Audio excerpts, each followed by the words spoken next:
wherever you are on the planet, if you woke up today, you are blessed. And if you have the spirit of life in you, you have the spirit of opportunity. And one of those opportunities we want to always promote is entrepreneurship. So this is a special edition of the Return Us podcast. And today we're doing our edition of Spotlight Entrepreneurs. Once again, I am Marvin, co-host of Return Us and co-founder of Karuti.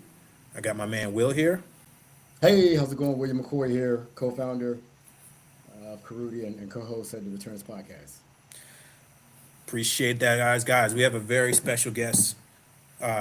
We have Blee J. Ennis here.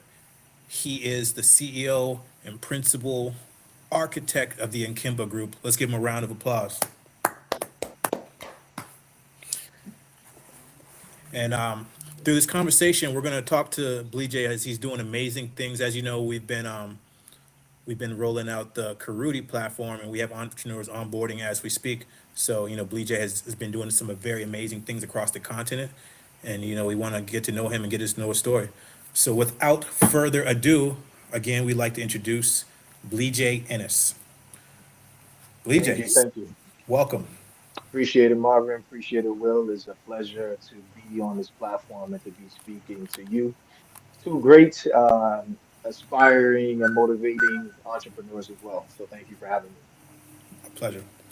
Do us a favor, Blee J, just tell the people who you are. Tell us about your company, and just tell people about you. Who is Blee J Ennis?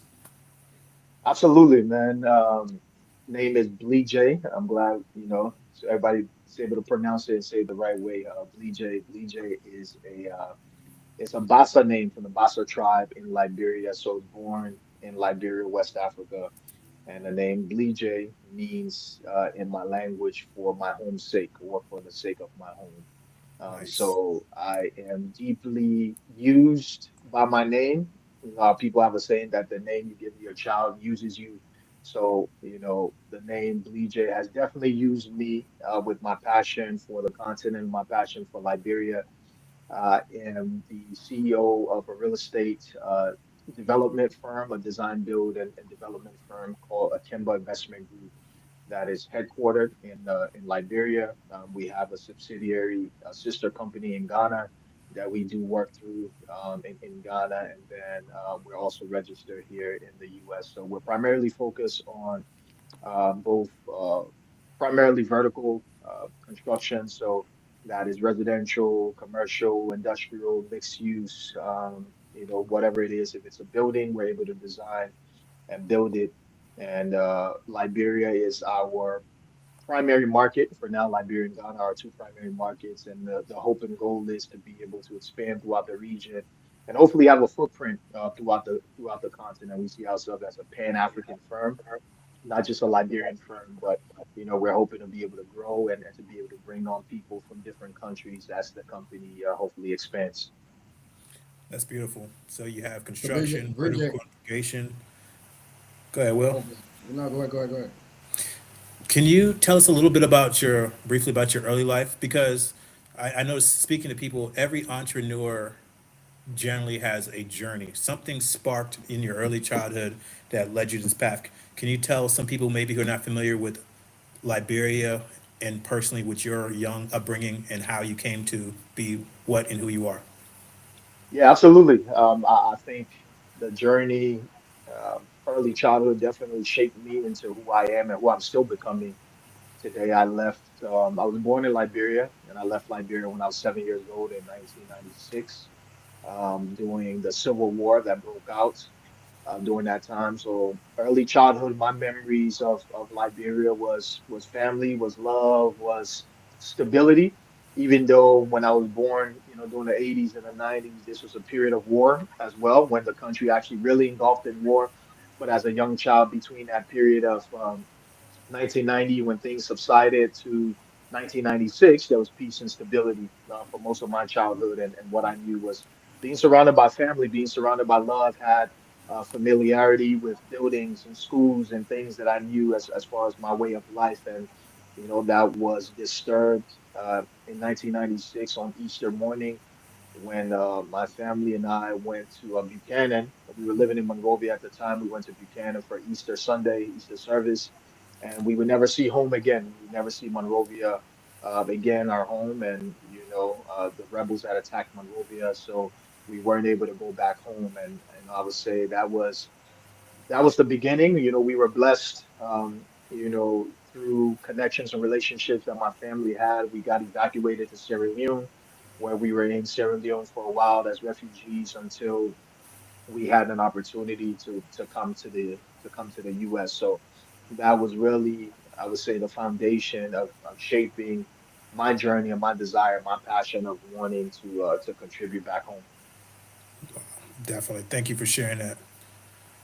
Thank you So for I know sharing personally for being in real estate development, this interview was a special place in my heart because I was in real estate for about 17 years as a developer and property manager and broker and everything else.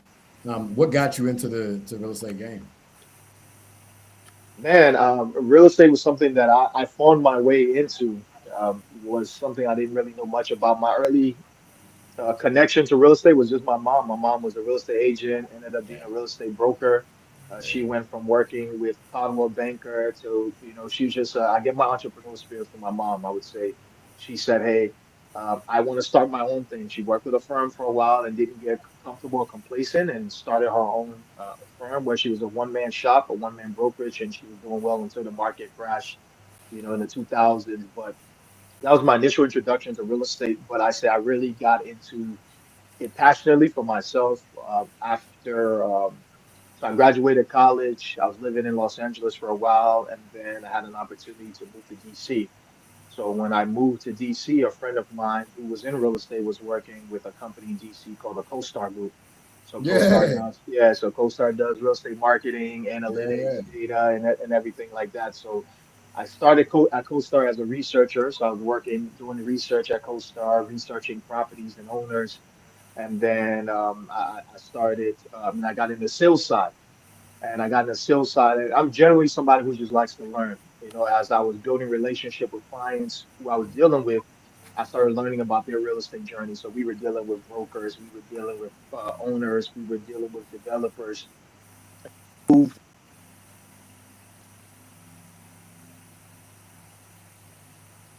Sorry, I had a call coming in there. it. But No I worries. moved, I moved from the sales side. I became an account executive for Washington D.C. market, and where I really started dealing with developers. I really started dealing with contractors, and those were my primary book of clients.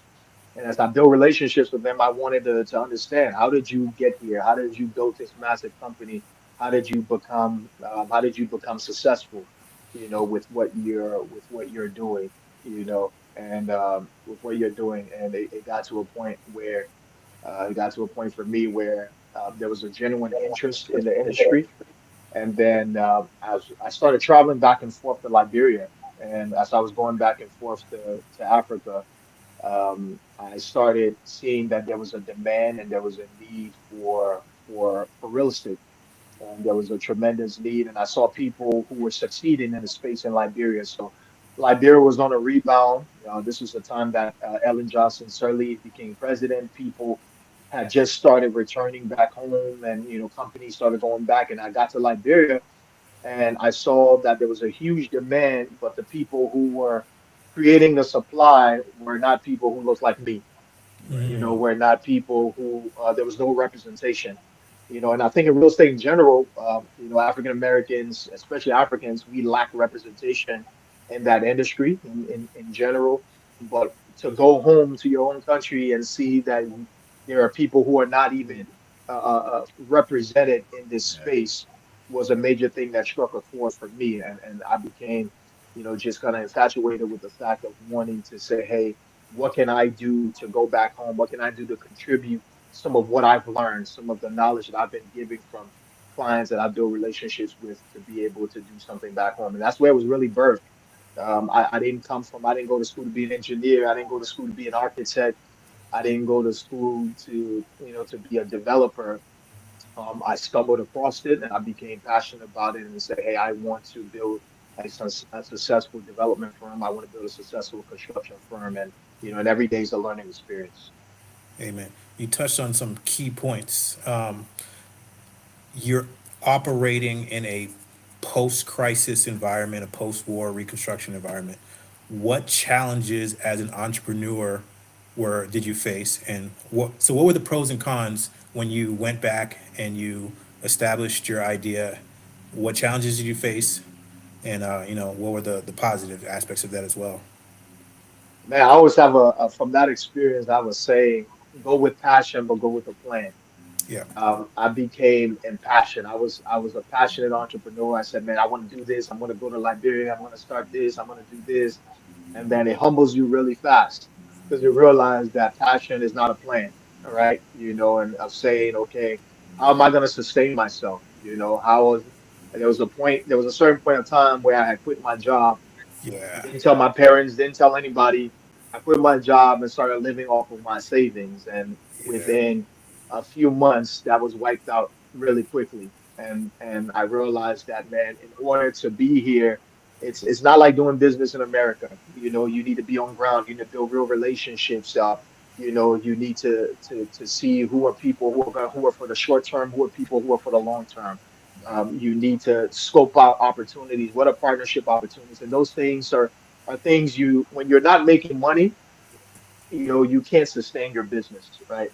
And you start a business, you have to realize that there has to be some type of way that you're taking care of yourself, in exactly. order to be able to breathe life into this thing. And unfortunately, when I first started off, it was to the detriment of myself, right? I was pouring all this passion into this thing, and using up all the little money that I had to survive. And I'm like, okay, how do I pay rent in DC while I'm operating a company in Liberia? And you realize that there's no balance, and it is difficult to do those things. So I had to again take a step back and say, okay, how do I restructure this thing to make sure that that I have a foundation, a solid foundation, and this thing that I'm trying to build isn't going to crash before it even takes off.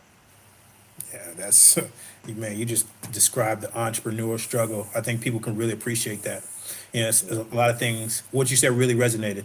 Passion without a purpose is not a plan.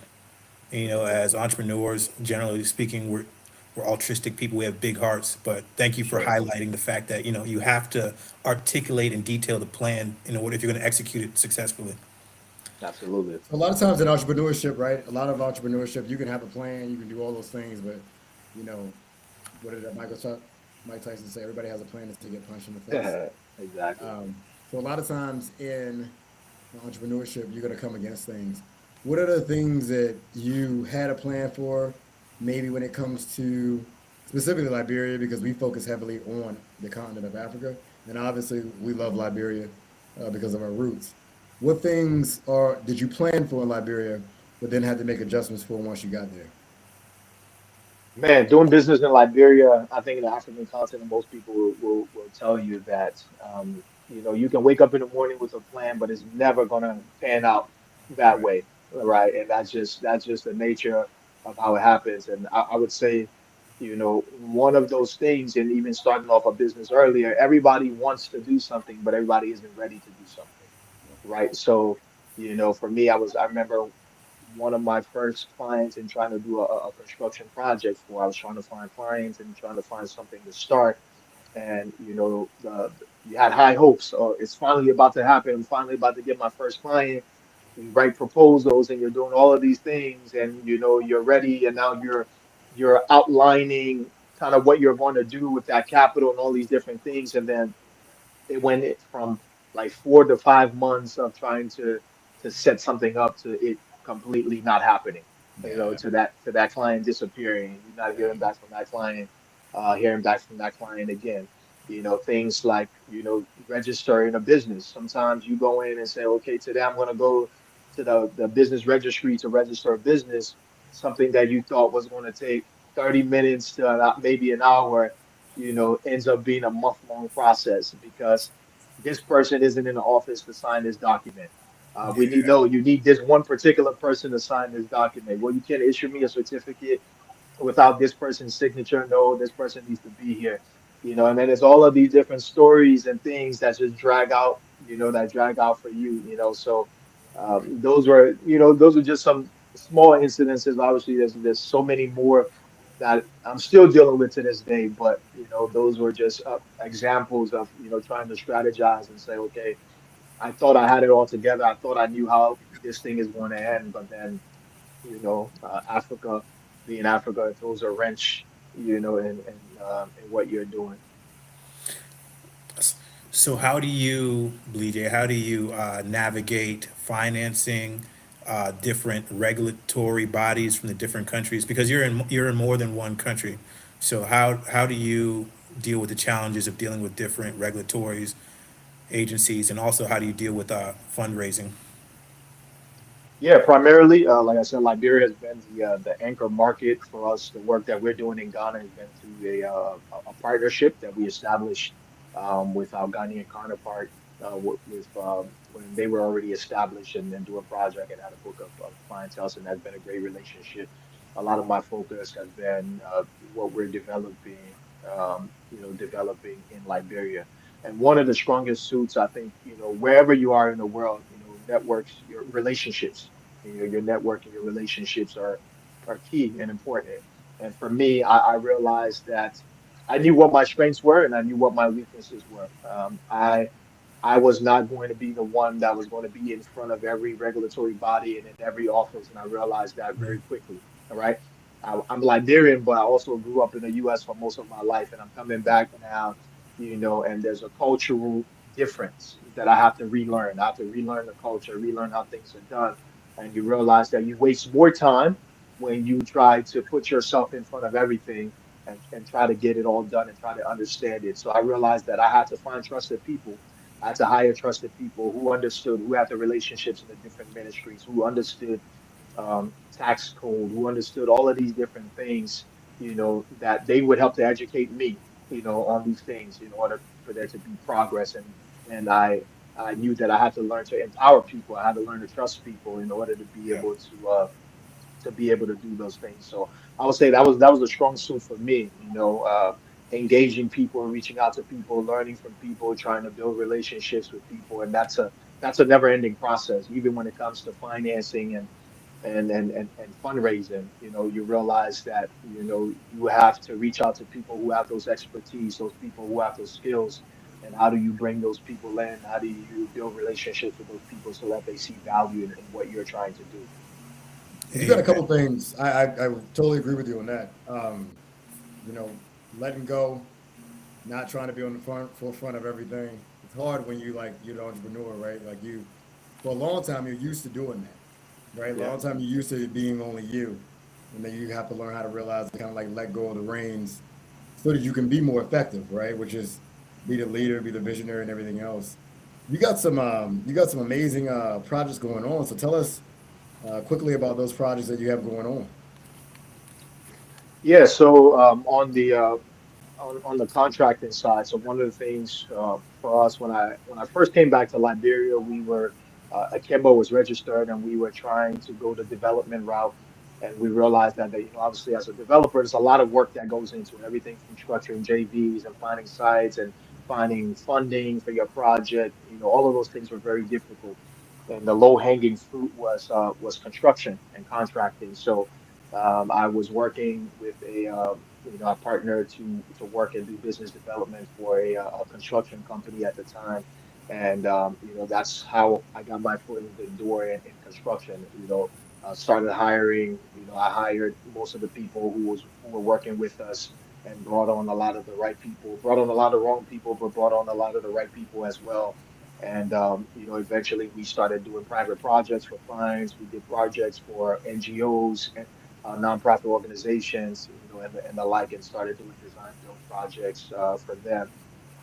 One of the notable projects that I have secured and worked on was the Liberian Learning Center. Okay. That is kind of the first modern post-war library and business incubation space in the suburb of the capital city in a place called Painesville.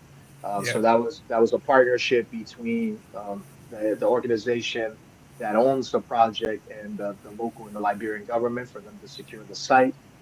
We came on as a technical partner for doing the design and executing the construction. So To this day, we saw that project go. I think that project took us about what 3 years to execute from design, and we saw the process of the client fundraising, us being involved in the fundraising process, us being involved with the story, to seeing that building executed. So that project now is a light in that community and in Liberia, where tons of events and it is getting tons of recognition. I believe the project was even featured in some international magazines for international libraries and things like that. So that brought a sense of pride to see one of our first major projects to be able to have the type of impact, physical impact, the social impact that is having. Imagine most of the kids do not have access to a modern library. Most of the kids don't have access to a safe, a well lit space to be able to do homework and have access to the internet and all these things. So it was an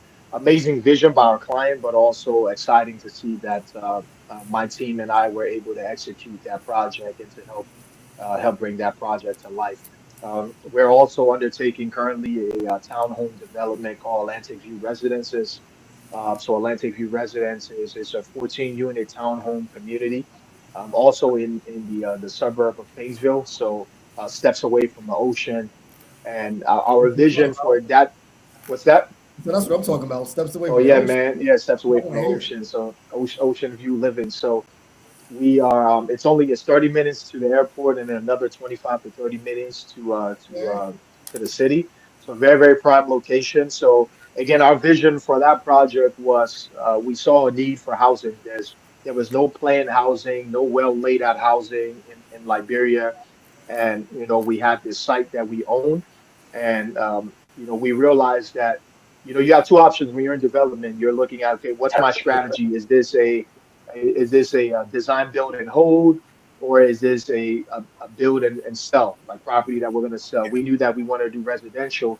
As much as we wanted to build and lease, we didn't have the capital or the financing to do that. And we knew as well where the property was located wasn't going to generate prime rents for us to be able to execute that. So we felt that the best use for that property was to build something that we could sell, be able to have some cash flow coming in, at the same time be able to get our feet wet on a project like this. So that project has really helped us to bootstrap and really understand, and we're still battling some challenges from that. Imagine Liberia has no mortgage market. The banks are not set up to be commercialized in Liberia, so most of the banks are not set up to lend to real estate developers because real estate is not a prominent thing in Liberia, and the banks are not set up to lend to developers and contractors at that level. So we had to try to raise friends and family capital. We put in a lot of our own capital to be able to start the project, to take it off. We invested in the designs. We invested in trying to set up the site and then do a lot of marketing in order to be able to sell the project. So a lot of creativity went into that project and just how we structure it, with a lack of financing. One of the things we realized was we were not going to allow the inability of not being able to have a structured market stop us from this dream and this goal that we have of executing this That's a project. true entrepreneur. So we manifested it.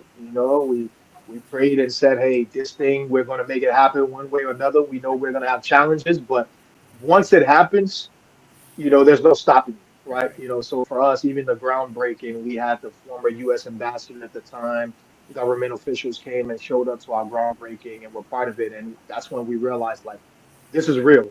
This is something's happening here. And from there, we saw our first buildings start to go up, and now, we have several other buildings that are going up on that site. So for that project, for us to have no direct financing, to have the capital to go out and build the whole thing. And a lot of people say, "Oh, why didn't you just go and build the whole thing?" I'm like, because we don't have $3 million, sitting around. So a lot of people don't understand development of real estate and funding to that level and what you have to do as a developer in order to be able to secure funding. But that project is coming out. It's coming out well. The quality, the distinction for just design and what we're trying to bring to the Liberian market that's different. I think people are seeing that and people are recognizing that. So that is truly inspiring to us to see that this was something that we birthed. This was a dream, and that it's actually has become reality. Love it. Before Love it. we wrap it up, Lige, tell us about the event that you have coming up In in Atlanta, the States. Yeah. building Africa, Yeah, Liberia. yeah, absolutely. So I think we all know that there's a shift that's happening. There's a global shift, and Africa is now becoming the center of focus for a lot of businesses and investors and people, especially the African American community and diaspora Africans who now want to go back home and take their capital back to the continent. Right. So me growing up in the U.S., I knew that. Um, as I travel, I have a lot of friends and people who reach out to me and say, "Man, I love what you're doing. I didn't know Africa had this. I didn't know this stuff was happening." And I knew that I couldn't focus all of my attention back home. I knew that there was a network that was yearning to be able to touch the continent and get connected to the continent. So, Building Africa is an initiative that our company has established in order to be able to bring industry professionals together who have an interest of investing in the continent so that we can take it from conversation to deal making. So how do we take it from your interest in investing in the market and your interest in investing in the continent to making real deals happen? So our inaugural event, this is going to be our first event in Atlanta, is Building Africa Liberia.